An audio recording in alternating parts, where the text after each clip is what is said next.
सर्व मंडळींचं पुन्हा एकदा स्वागत आहे आम्ही उदगीरकर या चॅनलवर। आजच्या व्हिडिओमध्ये आपल्याला बघायला भेटणार आहे अतिशय सुंदर असं कीर्तन। असेच नवनवीन व्हिडिओसाठी आम्ही उदगीरकर या चॅनलला लगेच सबस्क्राईब करून ठेवा, म्हणजे असले नवनवीन व्हिडिओ बघायला भेटतील। धन्यवाद।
सरले नऊ मास आला माघ मास, सरले नऊ मास आला माघ मास, पंचमीचा दिवस सोमवार, 82 अधिक 14वे शतक, शुक्ल पक्ष देख पूर्ण तिथी, पूर्ण अवतारी शिवराज समर्थ, दुसऱ्या प्रहारात अवतरले, 82 अधिक 14वे शतक, शुक्ल पक्ष देख पूर्ण तिथी, बसवलिंगाला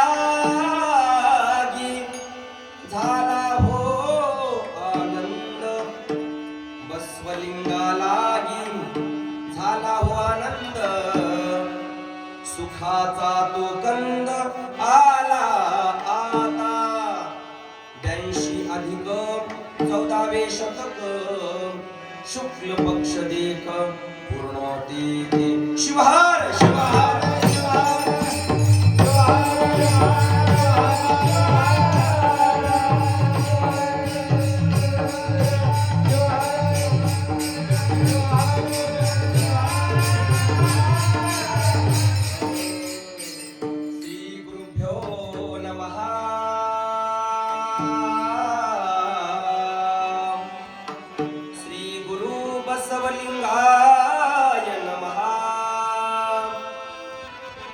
बसवं प्रणवाकारं बसवं शरणागतरक्षकवरलोलं बसवं जन्मकुठारं बसवं नमामि श्रीगुरुबसवेशं चैतन्यं शाश्वतं शान्तं व्योमातीतं निरञ्जनं नादबिन्दुकलातीतं तस्मै श्रीगुरुवे नमः तस्मै श्रीगुरुवे नमः वक्रतुण्ड महाकाय सूर्यकोटि समप्रभ निर्विघ्नं कुरु मे देव सर्वकार्येषु सर्वदा सरले नवमास आला माघ मास सरले नवमास आला माघ मास पंचमीचा दिवस सोमवार 82 अधिक 14 शतक शुक्ल पक्ष देख पूर्ण तिथी अनंत कोटी ब्रह्मांडाचा नायक शाश्वत संसार वैभवाचा स्वामी भारतीय संस्कृतीचा मूल पुरुष आदि भगवान शिव शंभूच्या दिव्य चरणावरती अनंत कोटी प्रणिपात करून 12व्या शतकातील महान क्रांतिकारी संत युग पुरुष युग निर्माता धर्मपिता मानवतेच्या मुक्तीचा दाता स्त्री मुक्तीच्या चळवळीचा दाता ज्यांनी या विश्वाला भारतीय व्यवस्थेला या समाज जीवनाला तुम्हा आम्हाला या जीवनाचा खरा अर्थ प्राप्त करून दिला जन्माला आलोय जीवनाचं हित करून घ्या जन्माला आलोय गुंतू नका मानवी जन्म मिळाला या मानवतेसारखं वागा माणसासारखं जगा त्यासाठी समता बंधुता त्या परमेश्वराची भक्ती करा त्याचं चिंतन करा आत्मकल्याण करून जीवनाचं स्वहित करून घ्या आणि ती समतेची बंधुतेची भावना प्रेमाची भावना या समस्त जगतामध्ये प्रसार करून अनुभव मंडपाची स्थापना करून इथल्या सर्व समाज बांधवाला सर्व समाजाला अनुभव मंडपाच्या ठिकाणी एकत्र आणून इथली जाती व्यवस्था मितुपणा धर्म व्यवस्था उच्च नीचता संपवून प्रत्येकाला अगदी सर्व सामान्यातल्या सामान्याला त्या भगवंताचा अधिकार भक्तीचा अधिकार प्राप्त करून दिलेले भक्ती भंडारी विश्वगुरु धर्मपिता महात्मा बसवण्ण यांच्या चरणावरती प्रणिपात करून 16व्या शतकातील ज्यांचा जन्मोत्सव आहे ज्यांच्या जन्मोत्सवानिमित्त तुम्ही आम्ही जमलोय ती क्रांतिकारी संत ती विद्रोही संत या समाजाला तुम्हा आम्हाला एक देव उपासना इष्टलिंग उपासनेचा संदेश दिला नव्हे शिकवण दिली परमरहस्याच्या माध्यमातून तुम्हा आम्हाला आचार विचार क्रिया शिकवली त्या प्रासादिक ग्रंथाचे उद्धार करते शिवयोगी संत शिरोमणी मन्मथ मौली यांच्याही संजीवन समाधीला कोटी प्रणिपात करून कलियुगातील प्रतिमन्मथ स्वामी पदवाक्य पारामान पारदृष्टे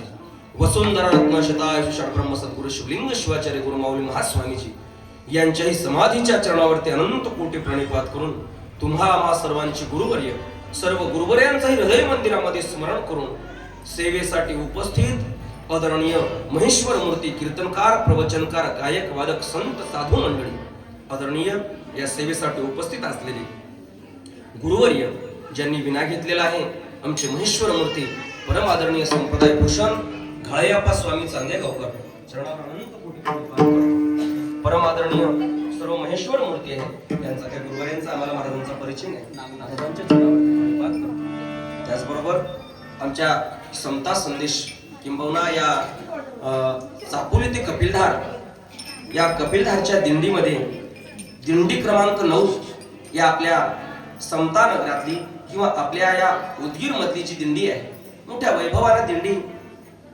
आपाच्या दिंडीमध्ये आपाच्या विचाराचा प्रचार प्रसार गुरुराज माऊलीच्या भजनाचा प्रचार प्रसार करत करत त्या दिंडी क्रमांक 9 चे तुम्ही सगळी साधू संत मंडळी तुम्ही सर्व मायबाप मंडळी आणि आमच्या या दिंडीचे झेंडा प्रमुख असणारे आदरणीय संगयप्पा स्वामी यांच्याही चरणावरती अनंत कोटी प्रणिपात परम आदरणीय परमस्नेही आमचे पेटी मास्तर असणारे आमचे शुभम भाऊ त्यांच्याही चरणावरती प्रणिपात करतो परम आदरणीय परमस्नेही माझे बंधू माझा भाऊ जीवावत प्रेम करत असणारा आमच्या अतिशय प्रेमळ मूर्ती क्रिया परंपरा धर्म संसार परमार्थ धन्यतयाचा संसार म्हणावी इतकं सुंदर जीवन जगत आहे सर्व आयुष्य परमार्थासाठी धर्मासाठी अर्पून दिले माझा बंधू आदरणीय संगमेश्वर अण्णा देवरे देऊळवाडीकर यांच्याही चरणावरती प्रणिपात करतो. आणि आमची प्रेमळ मूर्ती आमच्यावर लेकरासारखं आपल्या लेकरासारखं भावासारखं प्रेम करणारी आंबेगावची आमच्या या ठिकाणी आंबेगावच्या सप्ताह कमिटी मंडळाचे अध्यक्ष असणारे आमचे गंगाधर पाटील मोतीपोळे ते सुद्धा उपस्थित आहेत, त्यांनाही प्रणिपात करतो. त्याचबरोबर मागे उपस्थित असलेली महिला भजनी मंडळ मोठ्या प्रमाणात भजनी मंडळ आहे या सर्व माता वर्गाच्या तुम्हा सर्वांच्या चरणावरती अनंत कोटी प्रणिपात करतो. फार सुंदर वाटलं महिला भजनी मंडळाचा पोशाख पाहून, तुमची शिस्त पाहून. तुम्हा सर्व महिला भजनी मंडळ श्रोतेगण उपस्थित माझ्या परिचयाची अपरिचयाची तुम्हा सर्व संत सज्जनाच्या चरणावरती प्रणिपात करतो. आणि फक्त सिस्टीम साठी टाळ्या वाजवायला सगळ्या अतिशय सुंदर सिस्टीम आहे, सुंदर सिस्टीम आहे, त्यांनाही प्रणिपात करतो. सप्ताह कमिटी मंडळाचे अध्यक्ष उपाध्यक्ष पंच कमिटी असेल या मंदिराची पंच कमिटी असेल मला बोलवलेले तुम्ही सर्व साधू संत मायबाप मंडळी तुम्हा सर्वांच्या साधू संतांच्या चरणावरती प्रणिपात करून आता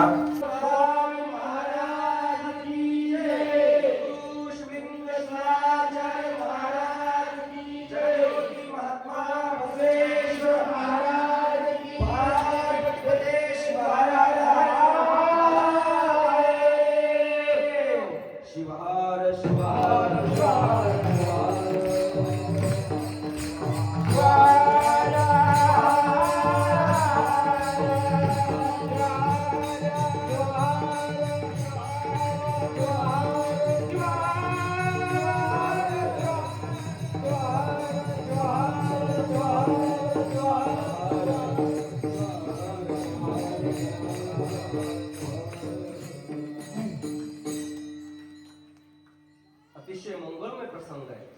अखंड शिवनाम सप्ताह समतानगर. समतानगर तुमच्या समतानगरचं वैभवच फार सुंदर आहे. अनेक ठिकाणी कार्यक्रमाला फिरलोय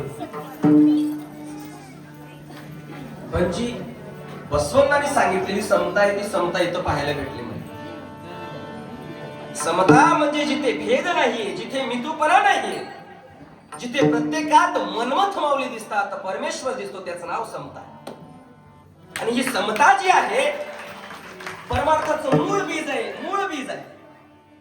आम्ही भजन करावं, आम्ही कीर्तन करावं, कशासाठी करावं? आमच्या हृदयात तो बसला पाहिजे, आमच्या डोळ्यामध्ये तो बसला पाहिजे. आम्हाला दिसणारा प्रत्येक प्रत्येक प्रत्येक जे जे दिसे दृष्टी पुढे ते अवघे शिवरूप गाडे त्याला समता म्हणतात. समता आपलं प्रेम भावावर पत्नीवर लेकरावर जितकं लागत ते जेवढे आपले वाटतात तेवढं परक वाटावं त्याला समता म्हणतात. ही समता ही बंधुता या तुम्हा सर्व समता नगरामध्ये पाहायला भेटते. फार सुंदर सोहळा प्रसंग मनमथ माऊलीचा जमू लागला या जन्मोत्सवाच्या निमित्तानं चालू असलेला अखंड शिवनाम सप्ताह. आणि त्या निमित्तानं तुम्हा सर्व सज्जनाच्या सेवेसाठी निवडलेला अभंग संत श्रेष्ठ बसवलिंग स्वामी यांचा 4 चरणाचा मनमथ माऊलीच्या जन्माचा प्रसंग जन्मोत्सव हा सांगणारा हा अभंग आहे. शिवहर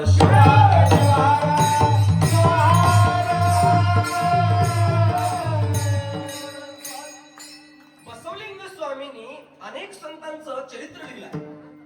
बसवलिंग स्वामींचं अण्णा बसवनाच्या जीवनावर चरित्र आहे. बसवलिंग स्वामींचं मनमथ माऊलींच्या जीवनावर चरित्र आहे. लक्ष्मण महाराज संदर्भात ते अनेक अनेक मांडतात. बसवलिंग स्वामी हे मूळ बसवण्णाचे जे गुरु होते त्या गुरुच्या परंपरेतील त्या मठाच्या परंपरेतील मनमथ माऊलीच्या समकालीन होते. समकालीन बसवराज स्वामीचे गुरु जे होते त्यांच्या आधिपत्याखाली मनमथ माऊली आणि बसवलिंग स्वामी सोबत सोबत शिक्षण घेतले. त्यांचे समकालीन होते. आणि मनमथ माऊलीच्या जन्मापासून आज बसवलिंग स्वामींनी त्यांच्या आयुष्याच्या समाधीपर्यंत मनमथ माऊलीला पाहिलेले. साक्षीदार म्हणजे हे बसवलिंग स्वामी ज्यांनी अभंग लिहिला. त्या बसवलिंग स्वामींनी मनमथ माऊलीचं जीवन चरित्र अनेक प्रसंगातून मांडलेलं आहे. आणि मनमथ माऊलीच्या जन्माच्या वेळी या समाजाची अवस्था, धर्माची अवस्था, तुमची आमची संप्रदायाची अवस्था काय होती बसवलिंग स्वामींनी सांगण्याचा प्रयत्न केला. आणि मनमथ माऊली जन्माल्यानंतर काय चैतन्य निर्माण झालं या समाजामध्ये, काय ऊर्जा मिळाली. आम्ही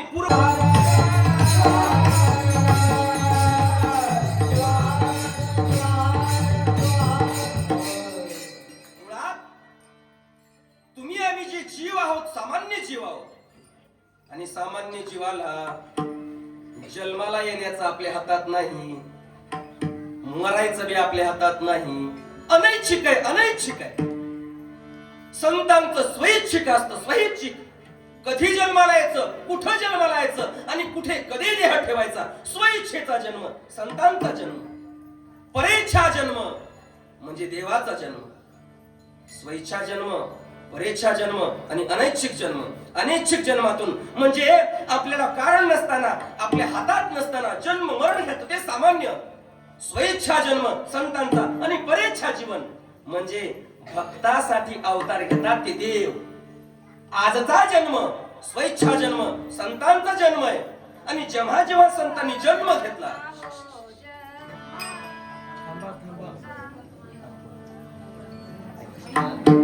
आज संतांचा जन्म झाला. आजपर्यंत ज्यांनी जन्म घेतला, अन्न बसवून 12व्या शतकात जन्म घेतला, आपण जन्म घेतला. आणि जन्माचे प्रसंग बघा.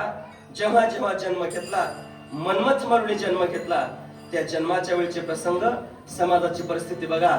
समाजाला ग्लानी आली होती. समाज, धर्म, परंपरा, मी कोण आहे, गुरु, लिंग, जंग, माझा धर्म, माझं भस्म, गळ्यातला विभूती, भस्म, विभूती, इष्टलिंग विसरून गेला होता. समाज विसरून गेला होता. समाज नको त्या मार्गाला लागला होता, नको ते क्रियाचरण करू लागला होता, नको त्या धर्माचं पालन करू लागला होता. गळ्यात दोरेच बांध, गंडेच बांध, काळे दोरेच बांध, या बाबाच्या पाया पड, त्या बाबाच्या पाया पड. आजही काय वेगळी परिस्थिती नाहीये. आज काय सुधारला वाटलं का तुम्हाला? तुम्ही आम्ही त्याच परिस्थितीतून तुम्ही आम्ही आज गजरू जाऊ. आप्पा गेल्याच्या नंतर तुमची आमची परिस्थिती काय सुधारली वाटते का तुम्हाला? अजिबात नाहीये.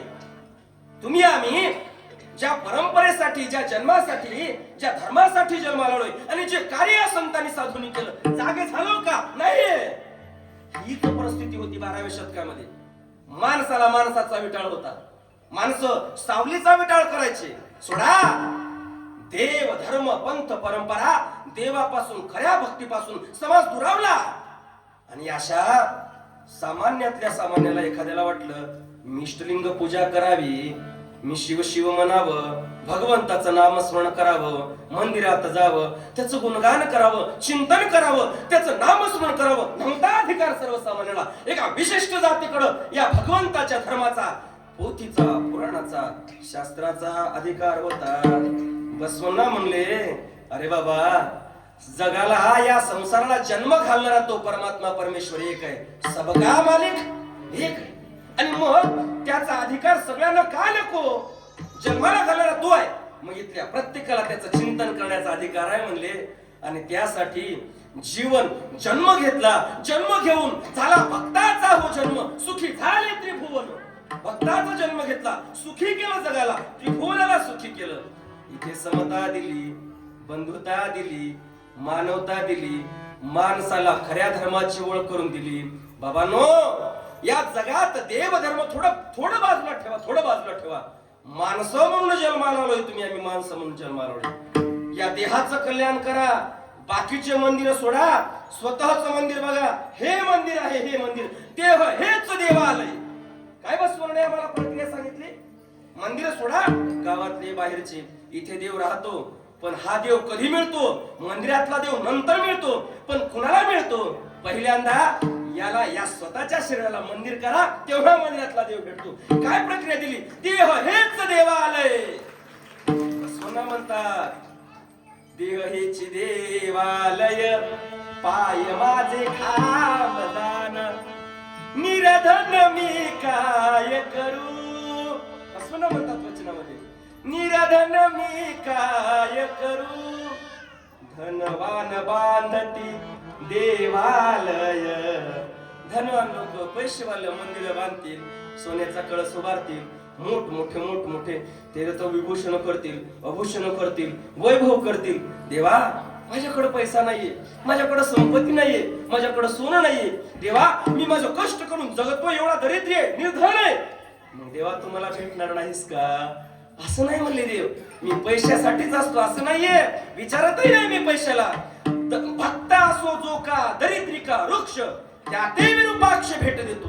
त्यानं बघत नाही तुमच्याकडे सत्ता किती आहे, संपत्ती किती आहे, अंगावर साडी केवढ्याची आहे, गळ्यामध्ये किती दागिने आहेत, पायामध्ये किती आहेत, किती नटली, गरज नाहीये. महानंदीला भेट देतो पण हृदयात भक्ती पाहिजे. गणिकेला भेट देतो हृदय प्रेमाने भरलं पाहिजे. मुखाला मुस्मरण झालं पाहिजे. फार मोठ्या सत्ता संपत्ती ऐश्वर्यवान घरामध्ये भेट दिला अजिबात नाही. कुणाच्या घरी महाराज म्हणतात शेतकऱ्याच्या तो कामात दिसला, शिवभक्ताच्या तो घामात दिसला. नाही श्रीमंताच्या महालात पाहिला भजनात मन्मथ. जिथं जिथं भक्ती आहे, जिथे प्रेम आहे, जिथे स्वतःमध्ये संसारामध्ये माणसामध्ये बंधुतेची प्रेमाची भावना आहे, हृदय प्रेमानं ओसंडून द्यायचं वाहतनं, त्या भक्ताजवळ मी राहतो. नाहम वसामी कैलासे न च मेरो न च मंदिरे मदभक्त मित्रं तिष्ठन्ति तत्रं तिष्ठामि पार्वती. आणि असं प्रेमाचं हृदय पाहून देतो. मग देवा मला येणार नाही का? नाही देवा. मग देव म्हणले मी तुला सुद्धा भेटणार आहे. मग ऐक, भगवंताला सांगितलं देवा सोड तुझं मंदिरात येणार नाही. जर भेट देणार नसेल तर माझं मंदिर काय? माझे हात पाय या मंदिराचे खांब जाणार.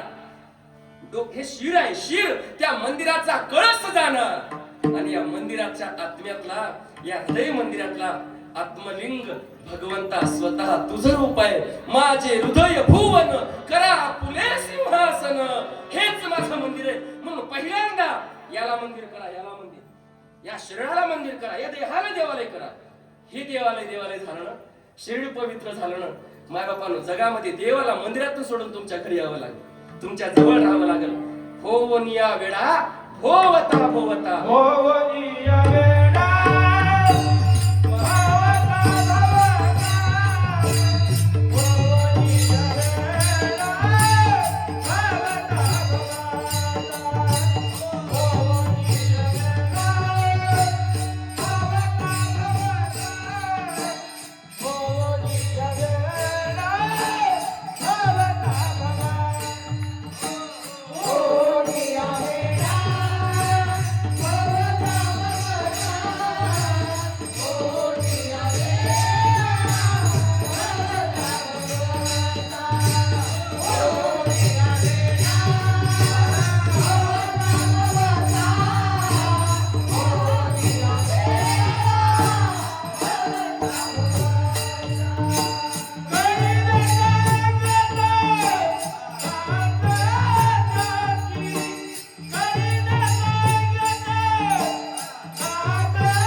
कुणाचा वेळा होतो, भक्ती दाखवतो त्याचा वेळा होत नाही, सोम करतो भक्तीचं त्याचा वेळा होत नाही, जो हृदयातून त्याच्या नामासाठी वेळा होतो देव त्याचा वेळा होतो. कोण झाले? मनमत माऊली वेळ झाले त्याच्या नामचिंतनासाठी. झालो झालो वेळा झालो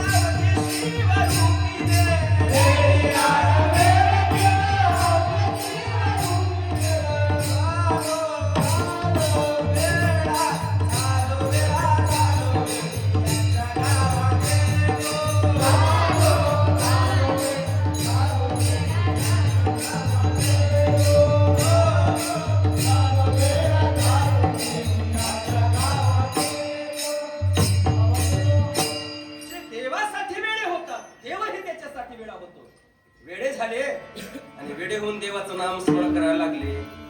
सगळ्या समाजाला हे संदेश दिला, तुम्ही देवाचे वेडे व्हा, देव तुमच्या घरी येतो. आणि मग त्या परमात्म्याला, परमेश्वराला सगळ्यांना प्राप्त करून दिलं. क्रांती काय झाली या समाजामध्ये? बसवण्णांनी त्या परमात्म्याला, त्या भगवंताला प्रत्येकाच्या हातावर आणून दिलं, प्रत्येकाच्या हातावर. मंदिरात काय शोध आहे? मी तुम्हाला त्या देवाला तुमच्या जवळ आणून देतो म्हणले.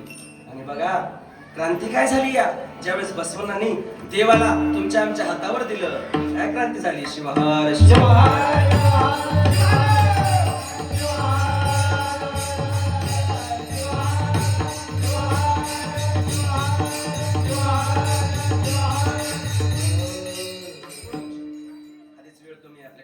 मला माहित आहे तुम्ही काय बघता.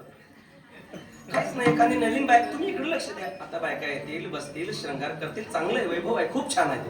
तुम्ही काय बघता सांगू का? तुम्ही काय आले आपल्या अलीकडं, तिने तिच्या गळ्यात काय, साडी कोणती घातली, काय बघता? दुसरं कपड्याला काय लावलंय, गळ्यात कोणतं लागलंय, काय श्रृंगार केलं, एवढंच बघता. काहीच बघत नाही, काहीच बघत नाही. काय बघायचं? तुम्ही खूप सुंदर. खरं सांग का, माझी माऊली माता पार्वतीचं रूप दिसतंय. तुम्ही सगळेजण पार्वती दिसताय. काय तुमचं वैभव करावं, काय तुमचं गुणगान? या पार्वतीच्या पोटीच मनमत माऊली जन्माला आले. तुमचं वैभव सांगतोय तुमचं. आणि समाजामध्ये परिस्थिती अशी झाली, त्या देवाला प्रत्येकाला प्राप्त करून दिलं, प्रत्येकाच्या तळहातावर दिलं. आणि एवढी समता दिली, एवढी बंधुता दिली, त्या भगवंताला सगळ्या समाजाला नेऊन दिल्यानंतर समाजाची क्रांती काय झाली? जो देव एकाचा अधिकार होता सगळ्यांना, माय माऊल्यानं तुमचं तर काय परिस्थिती सांगावी. 12व्या शतकामध्ये चूल आणि मूल फक्त भोग वस्तू लोकांकडे पाहायचे, समाजानं पाहायचंय स्त्रीकडे. स्त्रीचा विटाळ आहे, तिला भक्तीचा अधिकार नाहीये, तिला परमात्म्याचा अधिकार नाहीये. बसवण्णा म्हणले असा असतोय तुमचा धर्म, असा असतोय तुमचा देव. ज्या मातेच्या पोटून जन्म घेऊन मी मोठा झालो, ज्या विटाळातून जन्म घेऊन मी जन्माला आलोय, तो जर विटाळ नसता तर हा जग जग जन्माला असतं का? तुम्ही आम्ही जन्माला आलो असतो का? नाहीये. आणि मग विटाळच करायचा असेल तर मातेचा नाही, तुमच्या वाईट वासनांचा विचार करा, नको त्या पापाचा विचार करा, विचार करा. हृदयातल्या षडरिपूचा नको त्या गोष्टीचा विचार करा. हे काय विचार करताय? खरं तर माझी माऊली धन्य आहे, तिच्या पोटी मी जन्माला आलोय आणि तुम्हाला सांगतोय म्हणले. हे बसवण्णा सांगतायत. काय विचार करता म्हणले या लोकांचा, माझ्या माऊलीचा.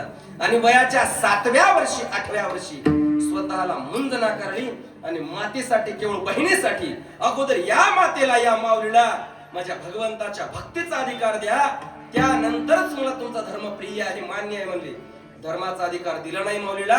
ज्या धर्मात माझ्या आईला, माझ्या ताईला, बहिणीला, माझ्या मातेला अधिकार नाही, तो धर्मच नको म्हणले, ते खरंही नको म्हणले. आणि स्त्रियांसाठी माऊल्यांनो, केवळ तुमच्यासाठी, तुमच्या उद्धारासाठी, तुम्हाला मुक्त करण्यासाठी वयाच्या 8व्या वर्षी घर सोडलेला पहिला कोण आहे? पहिला महामानव म्हणजे अण्णा बसवण्णा आहे. पहिला माणूस वयाच्या 8व्या वर्षी तुम्हाला मुक्त करण्यासाठी. आणि मुक्त केलं, समाजाला बांधिलकी केली, एवढं एक केलं. सर्व समाजामध्ये समता, बंधुता, त्या भगवंताचा प्रचार प्रसार केला. समाजात क्रांती काय झाली? लिंगायत सांभार झाला, लिंगायत कुंभार, लिंगायत माळी, लिंगायत कोळी, लिंगायत महार, लिंगायत मराठा, 18 पगड जातीला लिंग दिला, 18 पगड जातीला. शिवभक्ती संत जन्मानंतर एवढा धर्माचा, देवाचा प्रसार केला. कोण होता हरळ्यात?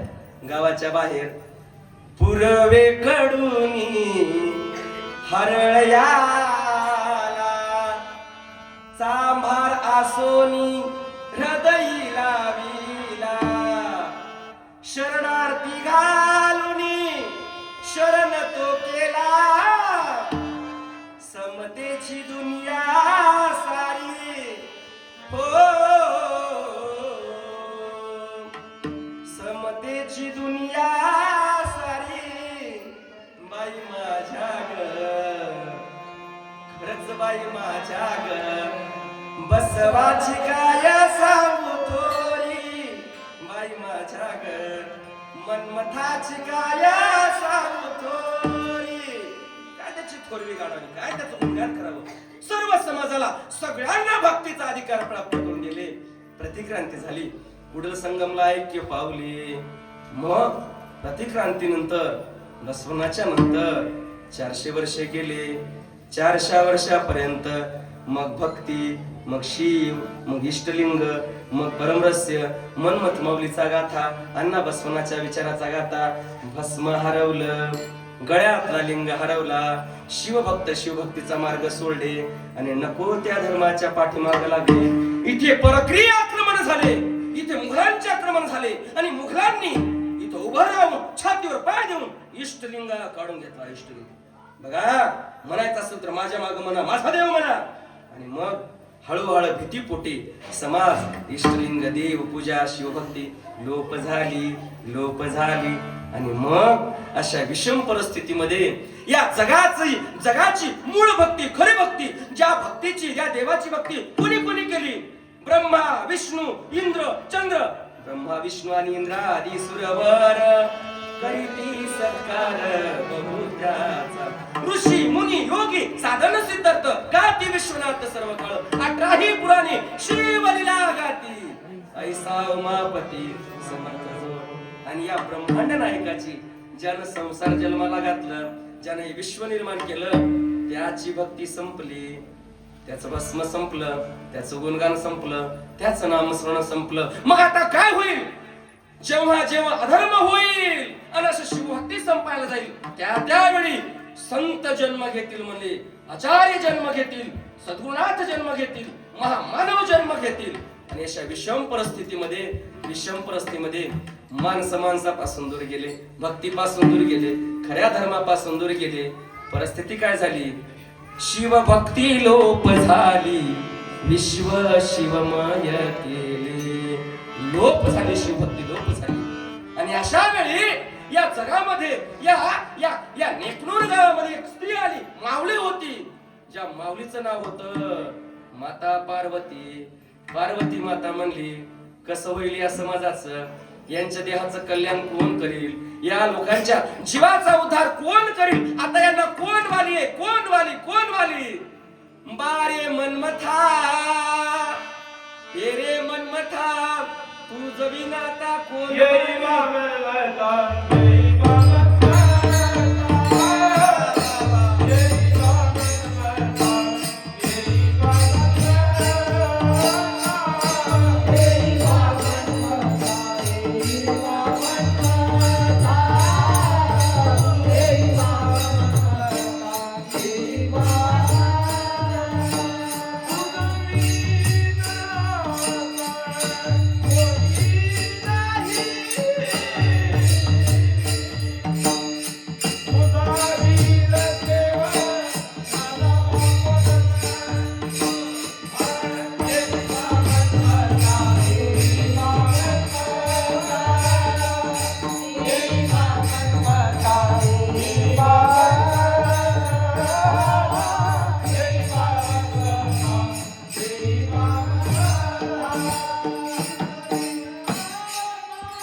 यांना कोण मार्गाला लावेल? यांना कोण पंथाला लावेल?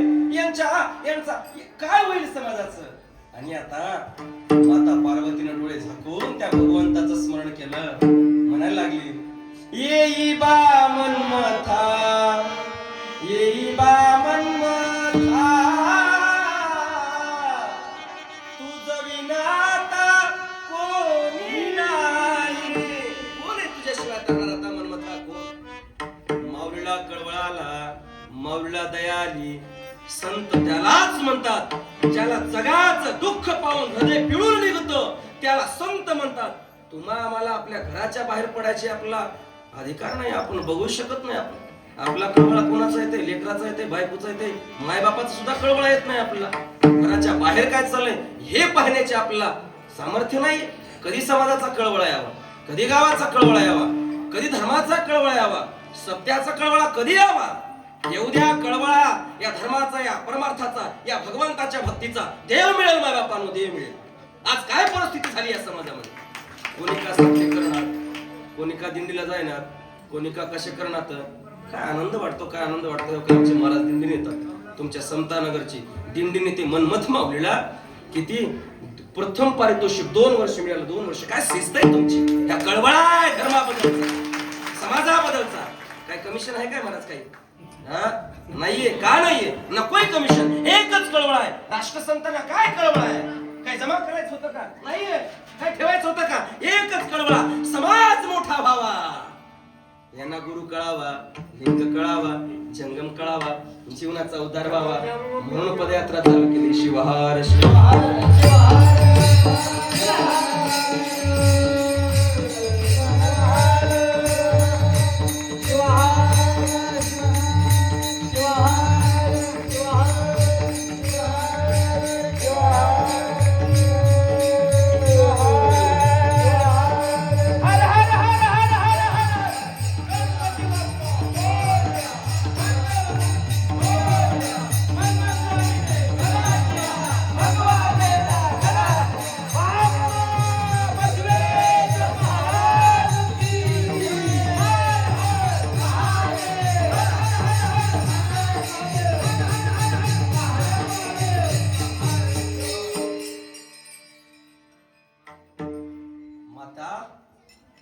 पार्वती मातेचं लग्न ठरलं. लग्न महान कुळामध्ये, शिवभक्त कुळामध्ये जन्माला आली होती पार्वती माता.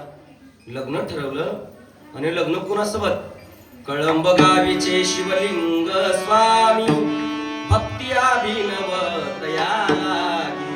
कळंब गावीला शिवलिंग स्वामी नावाचा शिवभक्त, महान शिवभक्त, कुळाचार आचार विचार संपन्न, त्यांच्याशी लग्न ठरलं. शुभमंगल सावधान. पार्वती मातेच्या इच्छेनं, सगळ्यांच्या इच्छेनं, समाजाच्या इच्छेनं आणि देवाच्याच इच्छेनं, मनमथ माऊलीच्या इच्छेनं, राष्ट्रसंतांच्या यांना बसवनाच्या एवढ्या कृपेमुळं, शिवकृपेमुळं शिवलिंग स्वामी आणि आई पार्वतीचं लग्न. पार्वतीचं लग्न झालं आणि लग्न झाल्यानंतर कुठं जाताव?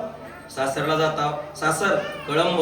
कळंबला गेल्यानंतर पाहिलं तर काय, घरामध्ये पार्वतीच्या माहेरी सकाळ संध्याकाळ शिवपाठ, शिवभजन, अशनी शयनी भोजनी गमनी प्रेमेश्वर पाणी स्मरावा. रात्रंदिवस भजन, वडील भजन, आई भजन, परमार्थिक जीवन, धन्यतयाचा संसार पार्वती मातेचा. पण पण पण माहेरून सासरला गेले. लग्न झाल्यावर 2 दिवस झाले, 4 दिवस झाले, 8 दिवस झाले, गावात भजन नव्हतं, शिवमंदिर नव्हतं, शिवचिंतन नव्हतं, कुणाच्या कपाळाला भस्म नव्हतं, कुणाच्या गळ्यात इष्टलिंग नव्हता. आणि मग पार्वती माता म्हणायला लागली, देवा या गावात भजन नाही, हो नाही, शिवकीर्तन नाही, कुणाच्या कपाळाला भस्म दिसत नाही ग पार्वती दिसत नाही. अहो ज्या गावात शिव मंदिरच नाही, या गावात राहून काय करू? धिक्क त्याचे जिने, धिक्क तो व्यवहार, प्रभू गंगा आठवे ना. त्याच्या व्यवहाराला काडी लावून टाका. धिकार आहे तिच्या जीवनाचा. या जन्माला येऊन, मानवतेच्या जन्माला येऊन इष्टलिंगाची साधना झाली नाही, कपाळाला भस्म आला नाही, मुखानं शिवनामाचा भगवंताचा उच्चार झाला नाही, नामस्मरण झालं नाही, त्याच्या जीवनाचा धिकार आहे. नकोच म्हणले हे गाव, नको गाव, नको मला इथं राहणंच नको. मग कुठं जायचं? जाऊ उदगीरला, रूम करून मस्त राहू दोघ जणच.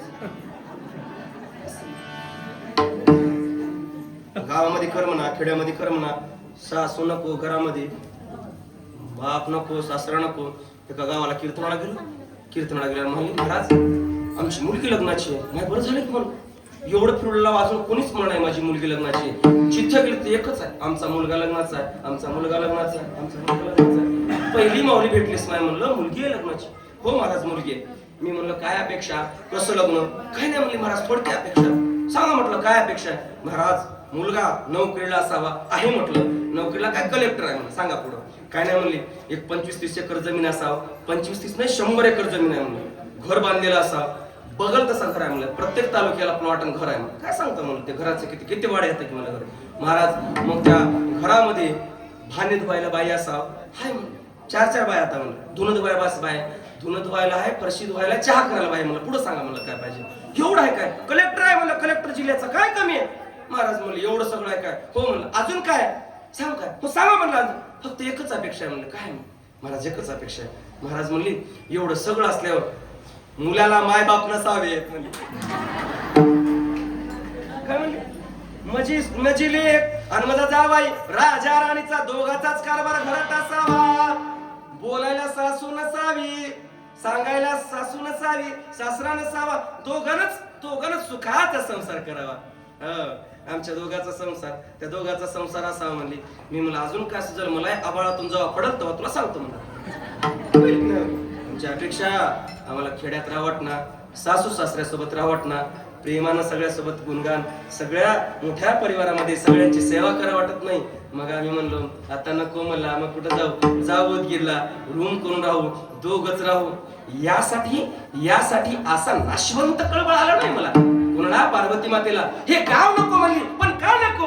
या गावात शिव मंदिर नाही म्हणून गाव नको, भजन नाही म्हणून गाव नको. मग कुठं घेऊन चला? बाई बाई माझे माहेर कपिलाधार, बाई बाई बाई बाई माझे माहेर कपिलाधार. माहेर कोणतं होतं पार्वती मातेचं? कोणतं होतं? निनगूर बनायचे. माहेर कोणतं सांगितलं? निनगूर सांगितलं नाही. कोणतं माहेर? घर आमुचे हो डोंगर, गिरिजा देवी आमुची माता, शंकर तोची आमचा पिता, शंकर तोची आमचा पिता. बाई बाई जाते ग माहेराला, बाई बाई बाई बाई माझे माहेर कपिलाधार. खरं सांगा काहीतरी म्हणलं का? माझं माहेर मनमत मौलीचं कपिलधार आहे. वाटलं कधी? माझं माहेर माझं हे बसवण्याचं घर आहे. बागेवाडी बसवल्या. माझं घर माझं माहेर आप्पाचं भक्ती स्थळ आहे, तिकडे घेऊन चला. म्हणून कधी भांडण झालं? मला करमत नाही हो देवा, मला करमत नाही. मला आप्पाला बघा वाटते, समाधीला बघा वाटते. म्हणलो कधी दोघच बसला नवरा बायको, कोणीच नाही शेतामध्ये घरामध्ये. कधी म्हणला काय तुम्ही शिवपाठ पुढं म्हणा, मी मागं म्हणते हो. म्हणला कधी सासूला तुम्ही म्हणा गुरुराज माऊली, मी मागं म्हणतो. नाही का कळालंच नाही या जीवनाचा उद्धार कुठे. आमचं कोण आहे, कोणाची नाते करावी? नाशिवंत लोकांची नाते केली, नको त्या माणसाचा संग केला. ते काय देव मिळून देतील का? नाही हो. एका ठिकाणी लक्ष्मण महाराज म्हणतात, काय म्हणतात? शिवहार शिवहार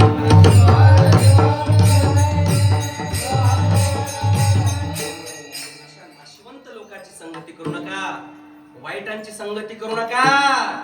जे तुम्हाला नको तिथे संगतीत नेतील अशांची संगती करू नका. नात्यांची सुद्धा अशा लोकांची संगती करू नका. मग काय करा? संगती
साधूच्या संगतीला घेऊन चला. कोण म्हणते?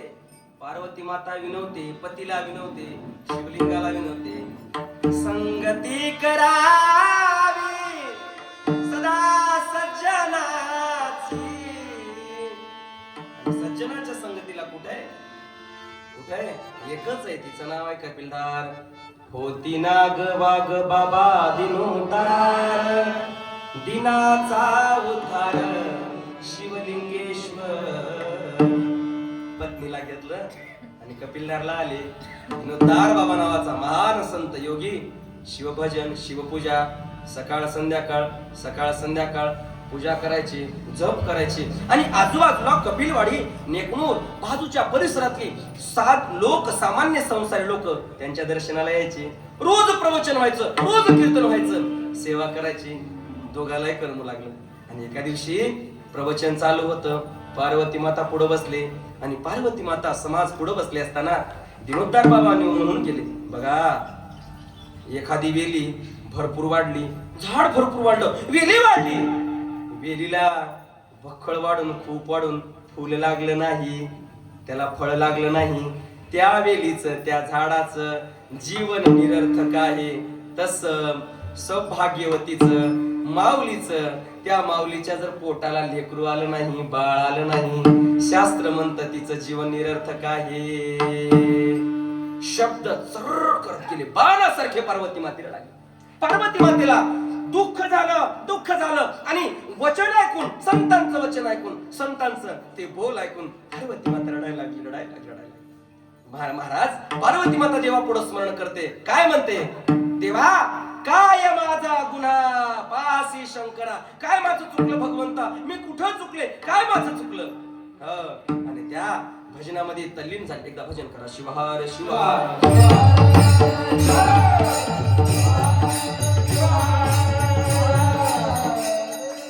दिनोदार बाबाचे शब्द दुःखदायक झाले. काय म्हणले दिनोदार? निपुत्रासी गती नाही, ऐसे संत वचन, पडता हर्ष कानी बोल, खिन्न होय मन.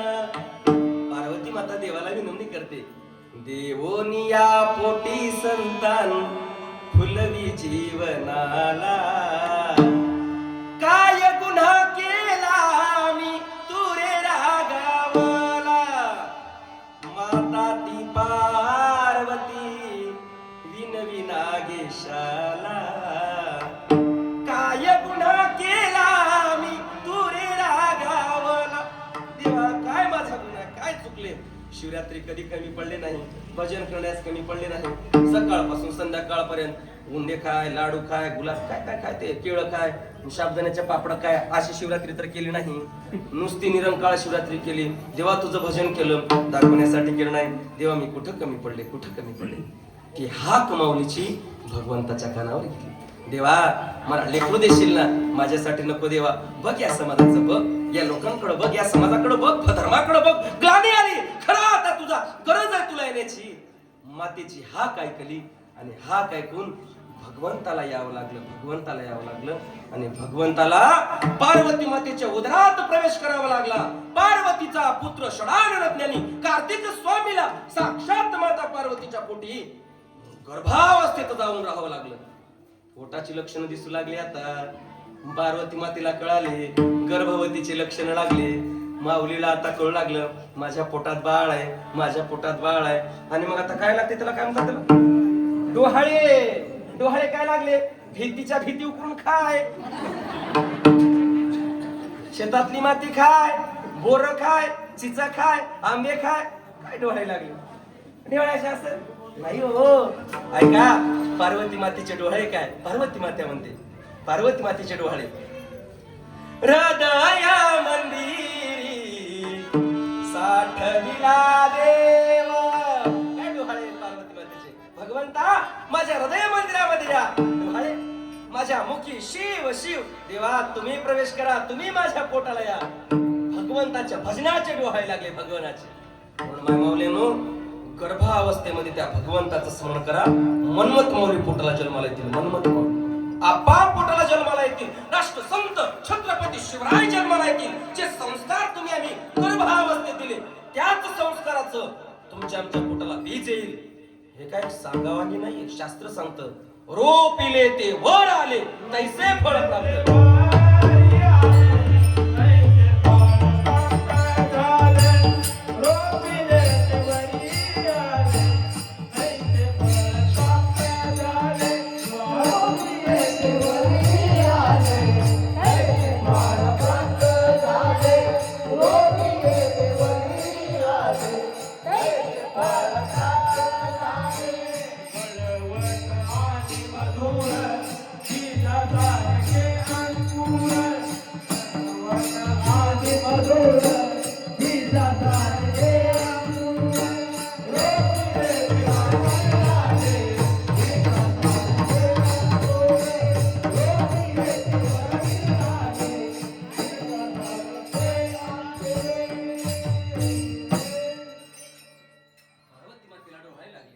भजनाचे डोळे लागले, शिवपाठाचे डोळे लागले, तिच्या स्मरणाचे डोळे झाले. वेडी झाली तिच्या चिंतनामध्ये, वेडी झाली. माझ्या पोटी भगवंता तुम्ही जन्म घ्या, तुम्ही जन्म घ्या, तुम्ही जन्म घ्या. आणि अशा परंपरेने होत असताना पूर्ण दिवस झाले. किती दिवस झाले? तो दिवस उजाडला आणि आजचा दिवस उजाडल्याबरोबर 9 महिने 9 दिवस पूर्ण झाले आणि बसवलिंग स्वामी अभंगाच्या पहिल्या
आजचा दिवस काय दिवस होता? बसवलिंग स्वामी म्हणले सरले 9 मास आला माघ मास. पंचमीचा दिवस सोमवार, माघ महिना, वसंत पंचमी, ठीक 12 वाजता, दुसऱ्या प्रहारात 12 वाजता मनमत मौला जन्माला आले. आणि जन्माला आल्याबरोबर आनंदाचा क्षण झाला. लोक नाचू लागले, गाऊ लागले, कारण संताचा जन्म झाला, भक्ताचा जन्म झाला. आणि भक्ताचा जन्म झाल्यानंतर संताचा जन्म झाला. ती तिथी, तो दिवस सुद्धा पवित्र होतो. ज्या दिवशी संत जन्म घेतात, महात्मे जन्म घेतात, त्यांना जन्म घ्यायला किंवा जन्म घेतलेल्या दिवसाला पुण्यवान स्वतः करतात. त्यानंतर ज्या दिवशी देह ठेवतात, त्या देह ठेवण्याला काय म्हणतात? पुण्यतिथी. काय म्हणतात? पुण्यतिथी. सामान्याची पुण्यतिथी होती का? कोणी मेल्यावर पुण्यतिथी करतात का? का करत नाही? करावं त्याची पुण्यतिथी, करता येत नाही. का करता येत नाही? त्याच्या जीवनाला विशेष अर्थ नाही. संत जन्मले त्या दिवसाला अवतार दिवस, आणि ज्या दिवशी देह ठेवतात त्या दिवसाला पुण्यतिथी. कारण ज्या दिवशी देह ठेवला त्या दिवसाला सुद्धा पुण्यवान करून जातात, म्हणून त्याचं नाव पुण्यतिथी आहे. देह ठेवला दिवसाला पवित्र करून जातात, त्या दिनाला, त्या वेळेला, त्या तारखेला, त्या मुहूर्ताला सुद्धा पवित्र करून जातात. म्हणून त्याचं नाव पुण्यतिथी. एवढा महात्म्याचा जन्म झाला मन्मथ माऊलीचा.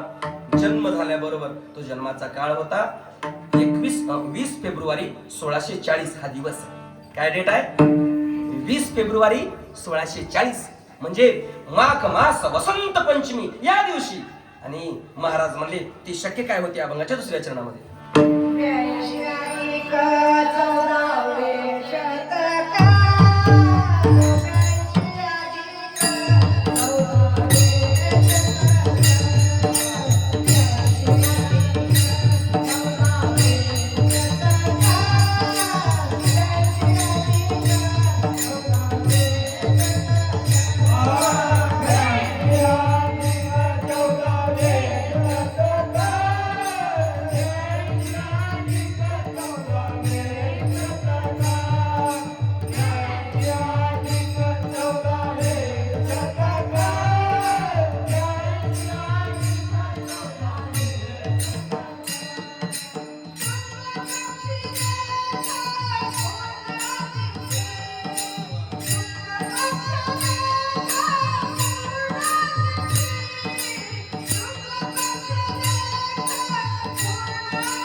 वेळ काळ 1482 शक्तीनुसार असतं. आपलं शक्तीनुसार चालतं. शनिवार शक्ती त्याला पंचांग म्हणतो. पण तारखेत म्हटलं तर 20 फेब्रुवारी 1640 या दिवशी पूर्ण तिथी म्हणजे त्या तिथीला क्षय नाही, त्या तिथीला दोष नाही. तिथे त्या तिथीमध्ये मुहूर्तामध्ये जन्म घेतलेले साधूच होतात, संतच होतात. एवढ्या तारखेला सुद्धा पुण्य तिथी करून गेले, तारखेला सुद्धा पुण्यमय करून गेले, त्या तारखेला सुद्धा पूर्ण करून गेले. पूर्ण तिथी या दिवशी या मुहूर्त वेळेला 12 वाजता दुसऱ्या प्रहारामध्ये मन्मथ माऊलीचा जन्म झाला. ज्या मन्मथ माऊलीच्या जन्माला सगळी लोक एकत्र आली. अशी लोक तुमच्यासारखी भजन करू लागली. सगळ्यांनी एकच गजर केला. त्या गजरामध्ये तो गजर, ते भजन कैलासाला घेऊन गेलं. अगदी शिव पार्वतीला वर ऐकायला आलं. शिव पार्वतीला सुद्धा आनंद झाला. ते सुद्धा किती भजन करू लागले. देव सुद्धा रममान झाले. शंकर उमा